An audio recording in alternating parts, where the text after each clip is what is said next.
राजा की प्रेम कहानी love story of a king in Hindi. बहुत सालों पहले शिवनगर के राज्य में नाथ नाम के राजा शासन करते थे। राजा की 3 पत्नियां थीं, लेकिन राजा अपनी तीनों रानियों में से सबसे ज्यादा प्यार अपनी पहली रानी से करते थे, क्योंकि वो बेहद खूबसूरत थी। पहली रानी के सुंदर होने की वजह से राजा अपनी दूसरी और तीसरी रानी की तरफ कम ध्यान देते थे। वही दूसरी रानी को राजा अपना अच्छा मित्र मानते थे, तो थोड़ी बहुत उस पर ध्यान देते थे, और बच गई तीसरी रानी जिसमें उन्हें कोई खास बात लगती नहीं थी, तो उस पर वह सबसे कम ध्यान दे पाते थे। एडवर्टाइजमेंट्स। राजा की तीसरी पत्नी उनसे बहुत प्यार करती थी, लेकिन राजा को उनका प्यार नहीं दिखाई देता था। राजा हमेशा अपनी पहली पत्नी के साथ ही रहते थे। ऐसे में कई साल बीत चुके थे। राजा की तीसरी पत्नी हमेशा यही उम्मीद में रहती थी कि किसी दिन राजा उनके पास आए और प्यार भरी बातें करें, लेकिन ऐसा कभी होता नहीं था। एक राजा की प्रेम कहानी। इसी तरह साल बीतता गया, लेकिन एक दिन राजा नाथ अचानक बहुत बीमार पड़ गए। उनकी तबीयत दिन पर दिन खराब होने लगी और उनके जिंदा रहने की उम्मीद भी कम होती जा रही थी। ऐसी हालत में राजा ने अपनी पहली पत्नी को बुलाया। जब पहली रानी उनके पास आई तो राजा ने उनसे कहा, मेरे जिंदा रहने के दिन अब बहुत कम है और मैं अकेले नहीं मरना चाहता हूँ, क्या तुम मेरे साथ चलोगी? एडवर्टाइजमेंट्स।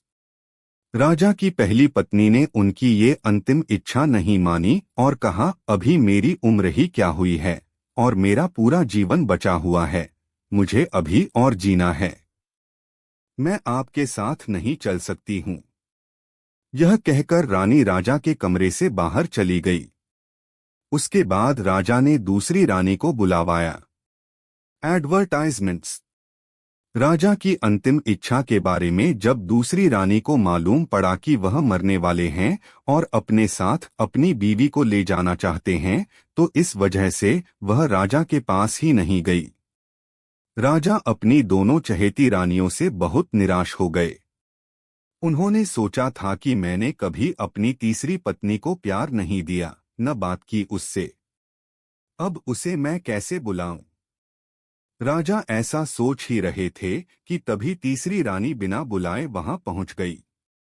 राजा की तीसरी पत्नी को राजा की अंतिम इच्छा पता थी, इसलिए उन्होंने राजा से तुरंत कहा, स्वामी मैं आपके साथ चलने के लिए तैयार हूँ। रानी की बातों को सुनकर राजा बहुत खुश हुए, लेकिन खुशी के साथ उन्हें बहुत बुरा भी लगा कि उन्होंने कभी अपनी तीसरी रानी को समय नहीं दिया, प्यार नहीं दिखाया, लेकिन वही मुझसे बहुत प्रेम करती है।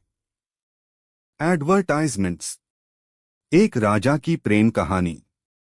तभी राजगुरु अपने साथ प्रसिद्ध वैद्य लेकर आए, जिसने राजा की तबीयत को बिल्कुल ठीक कर दिया। राजा ठीक होने के बाद अपनी तीसरी रानी के पास गया और उसके साथ प्यार से रहने लगा।